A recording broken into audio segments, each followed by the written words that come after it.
जय हिंद एवरीवन। तो आज हमारी क्लास नंबर होने वाली है 16, जिसमें हम करने वाले हैं पुलिस में आए जितने भी प्रीवियस ईयर के क्वेश्चन। तो चलिए शुरू करते हैं। क्वेश्चन नंबर 1 है, निम्नलिखित में से किस शहर में भारत का पहला कृषि निर्यात सुविधा केंद्र खोला गया? तो ये खोला गया था साथियों पुणे में। भारत का पहला कृषि निर्यात सुविधा केंद्र agriculture export facilities centre Maharashtra के पुणे में शुरू किया गया था।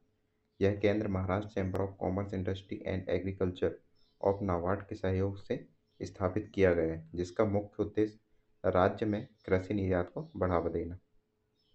क्वेश्चन नंबर आता है, तो नरेंद्र मोदी सरकार ने अपना प्रमुख स्मार्ट सिटीज विजन कब शुरू किया था? तो ये किया था 2015 में। प्रधानमंत्री नरेंद्र मोदी द्वारा 25 जून 2025 को स्मार्ट सिटीज मिशन की शुरुआत की गई थी। इस मिशन का उद्देश्य देश में के 100 शहरों को बुनियादी ढांचे, स्वच्छ सर्वेक्षण और नागरिकों को एक बेहतर जीवन प्रदान करने के लिए स्मार्ट शहरों के रूप में विकसित करना है। तो ये चीज़ें हैं। कितने शहर आते हैं इसमें? 100। क्वेश्चन नंबर आता है 3, भारत सरकार किस वर्ष तक तपेदिक टीबी को समाप्त करने की योजना बना रहा है? तो ये बना रहा है, भारत सरकार ने देश में तपेदिक टीबी को पूरी तरह समाप्त करने का लक्ष्य 2025 रखा है। यह वैश्विक लक्ष्य जो कि 2030 है, 5 वर्ष आगे का महत्वाकांक्षी लक्ष्य है। तो आगे जो है 5 साल बढ़ा दिए है, तो 2025 का लक्ष्य रखा था सबसे पहले। क्वेश्चन नंबर आता है 4, इन्फोसिस का मुख्यालय कहाँ है? इन्फोसिस इन्फोसिस जो है इसके हेड जो है नारायण मूर्ति है। सूचना प्रौद्योगिकी आईटी क्षेत्र की दिग्गज भारतीय कंपनी इन्फोसिस का मुख्यालय बेंगलुरु कर्नाटक में स्थित है। इसकी स्थापना जो है 1981 में एन आर नारायण मूर्ति और उनके सहयोगी द्वारा की गई थी। तो अपना आंसर आ जाएगा बेंगलुरु। क्वेश्चन नंबर 5 आता है, आईएमएफ और विश्व बैंक ने किस वर्ष वित्तीय संचालन शुरू किया था?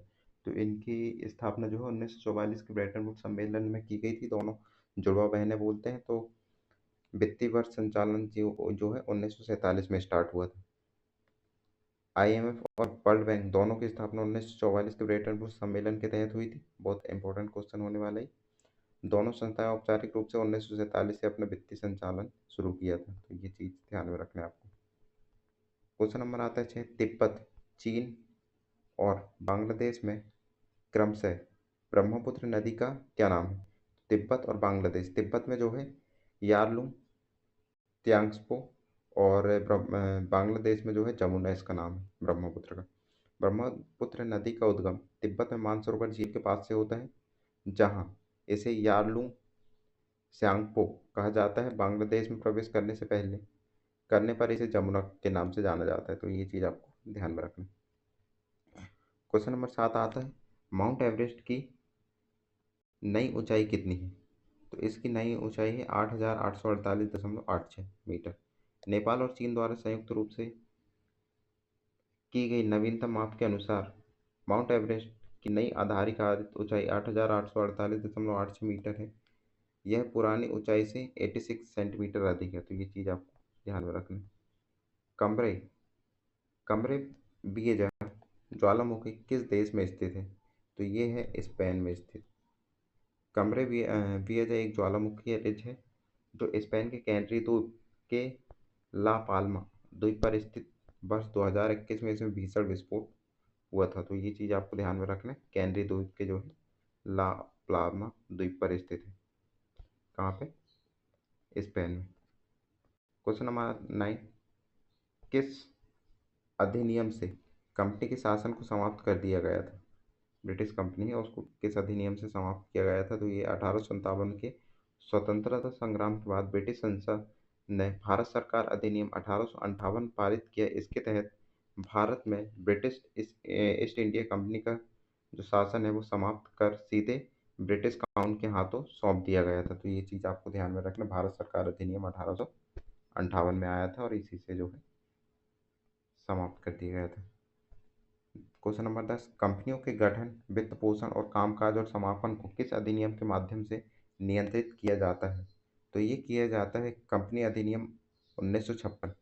भारत में कंपनियों के कामकाज, गठन और विनियमन को मुख्य रूप से कंपनी अधिनियम 1956 के माध्यम से नियंत्रित किया गया, जिसका स्थान वर्तमान कंपनी में कंपनी अधिनियम 2013 ने ले लिया। तो ये चीज़ आपको ध्यान में रखनी।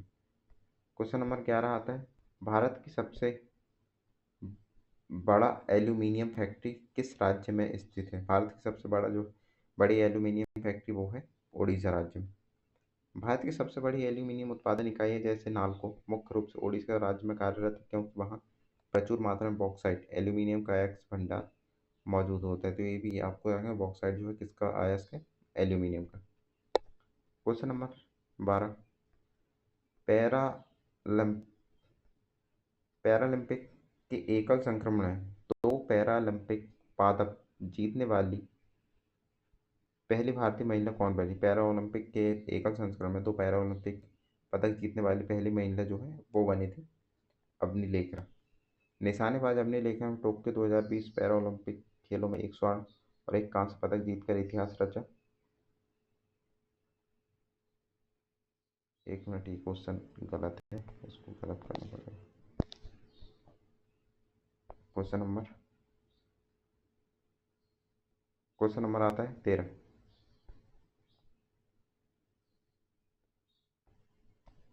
एक मिनट। आंसर आपको ध्यान में रखना है, वैसे पुराना क्वेश्चन है, आएगा नहीं, लेकिन आंसर ध्यान में रखना है। पैरा ओलंपिक में जो है अवनी लेखरा ने 1 स्वर्ण और 1 कांस्य पदक जीता है, ये चीज़ आपको ध्यान में रखना है। क्वेश्चन नंबर आता है 13, कौन सा लोकगीत बच्चे के जन्म के अवसर पर गाया जाता है? तो ये गाया जाता है सोहर।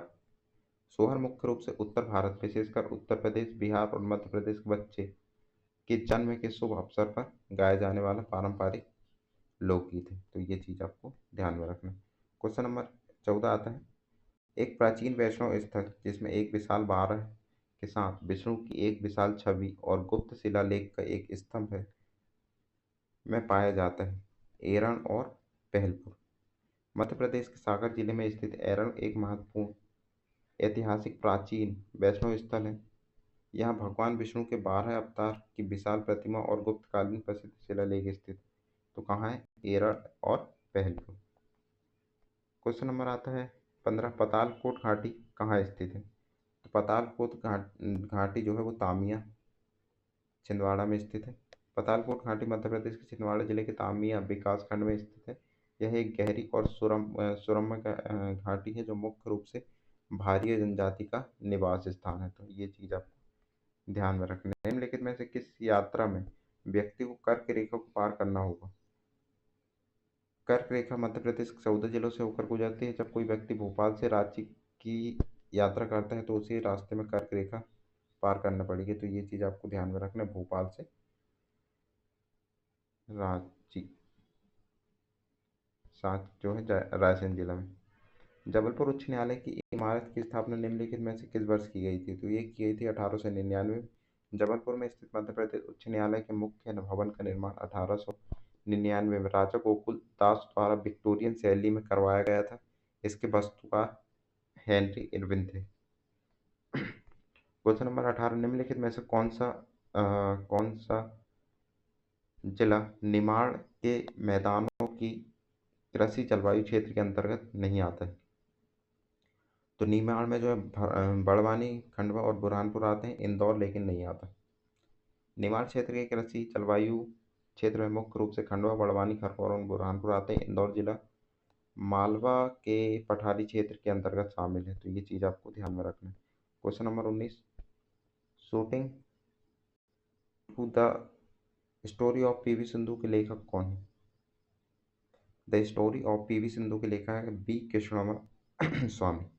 प्रसिद्ध खेल पत्रकार वी कृष्ण स्वामी इस पुस्तक के लेखक है, जो भारत की स्टार बैडमिंटन खिलाड़ी पीवी सिंधु के जीवन और खेल यात्रा पर आधारित है। ये चीज़ आपको ध्यान में रखना है। क्वेश्चन नंबर 20, रेडक्लिफ लेखक के बीच सीमांकन रेखा है। यह है भारत और पाकिस्तान के बीच जो है रेडक्लिफ रेखा।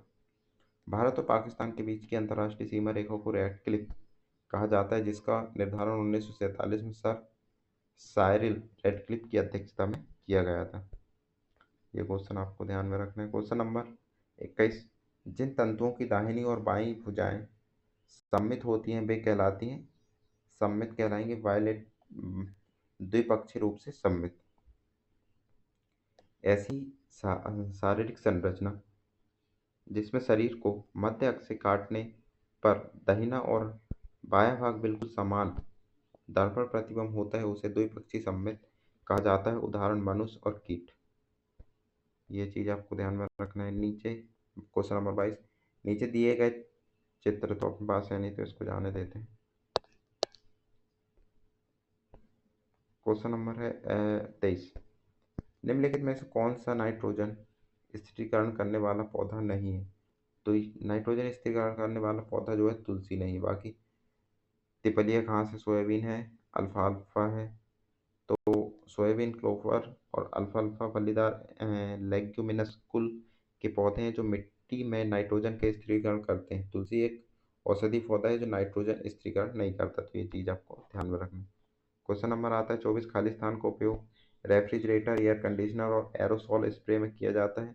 तो इसका उपयोग जो है क्लोरोफ्लोरोकार्बन का उपयोग किया जाता है। क्लोरोफ्लोरोकार्बन गैसों का उपयोग शीतलक के रूप में रेफ्रिजरेटर और एयर कंडीशनर में किया जाता रहा है जो ओजोन परत के क्षरण के लिए मुख्य रूप से जिम्मेदार है। तो ये चीज आपको ध्यान में रखना है। क्वेश्चन नंबर आता है 25, सिस्टोसोमियासिस के रूप को किस रूप में भी जाना जाता है? तो ये माना जाता है स्नेल, जो घेंगा को बुखार आ जाता है उसको बोलते हैं अपन सिस्टोसोमियासिस। सिस्टोसोमियासिस एक परजीवी रोग है जिसे घेंगा बुखार भी कहा जाता है क्योंकि यह संक्रमण मीठे पानी के घोंघों के माध्यम से मनुष्यों में फैलता है। तो ये चीज आपको ध्यान में रखना है। प्रकाश के परावर्तन का अर्थ क्या है? जब प्रकाश जो है, प्रकाश सतह से मुड़ जाता है, टकरा कर वापस आता है तो उसे परावर्तन कहते हैं। प्रकाश की किरणें जो है चमकदार या पारदर्शी सतह से टकराकर पुनः उसी माध्यम में लौट जाती है तो उसे प्रकाश का परावर्तन कहते हैं। तो ये चीज आपको ध्यान में रखना है। क्वेश्चन नंबर 27, MSG जिसे आमतौर पर चीनी भोजन चाइनीज फूड में मिलाया जाता है का पूर्ण रूप क्या है? तो उसका पूर्ण रूप जो है मोनोसोडियम ग्लूटामेट। MSG का पूर्ण रूप मोनोसोडियम ग्लूटामेट है। इसे सामान्य अजीनोमोटो भी कहा जाता है जिसका उपयोग भोजन के स्वाद बढ़ाने के लिए किया जाता है। तो ये चीज आपको ध्यान में रखना है। 18, निम्नलिखित में से किस आंदोलन को राजनीतिक लालच के खेल के नाम से जाना जाता है? तो ये है जंगल बचाओ आंदोलन। 1980 के दशक में ये हुआ था। 1900 दशक में बिहार वर्तमान झारखंड में शुरू हुए जंगल बचाओ आंदोलन को राजनीतिक लालच का खेल कहा गया क्योंकि सरकार ने प्राकृतिक साल के जंगलों को काटकर व्यावसायिक सागौन के पेड़ लगाने का निर्णय लिया था जिसका स्थानीय आदिवासियों ने कड़ा विरोध किया था। तो ये चीज आपको ध्यान में रखना है।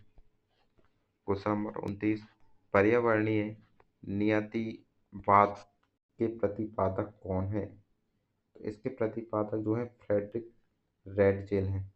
जर्मन भूगोलवेत्ता फ्रेडरिक रेडजेल को पर्यावरणीय नियतिवाद का मुख्य प्रतिपादक माना जाता है जिसके अनुसार मानव व्यवहार प्रकृति द्वारा नियंत्रित होता है।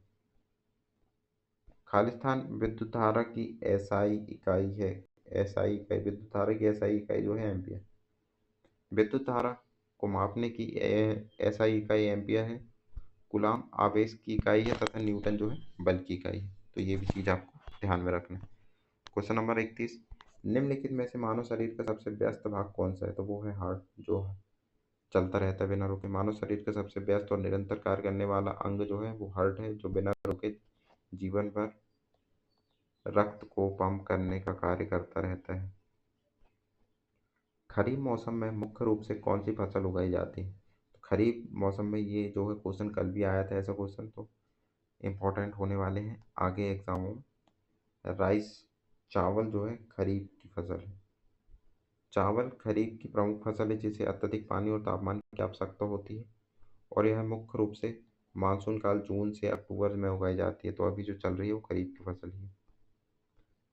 क्वेश्चन नंबर 33, हवाई जड़ें विशेष रूप से फायदेमंद होती है पौधों के लिए जो उगते हैं। खाली स्थान है वो है जलमग्न क्षेत्र। जलमग्न या दलदली क्षेत्रों में ऑक्सीजन की कमी के कारण पौधों की जड़ें श्वसन के लिए जमीन से बाहर हवा में आ जाती हैं, जिन्हें हवाई जड़ें कहा जाता है। तो ये चीज़ आपको ध्यान में रखना है।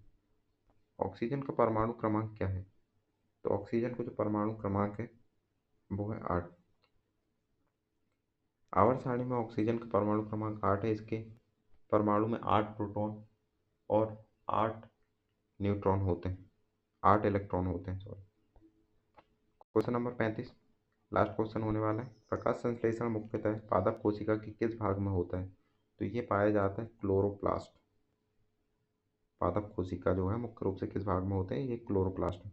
पौधों में प्रकाश संश्लेषण की मुख्य क्रिया पादप कोशिकाओं के क्लोरोप्लास्ट हरितकवक में होती है, जहाँ सूर्य के प्रकाश की उपस्थिति में भोजन का निर्माण होता है। तो ये चीज़ आपको ध्यान में रखना। बाकी अगर आपको ये चीज़ें और क्लास अच्छी लगती है तो लाइक शेयर और सब्सक्राइब ज़रूर करें।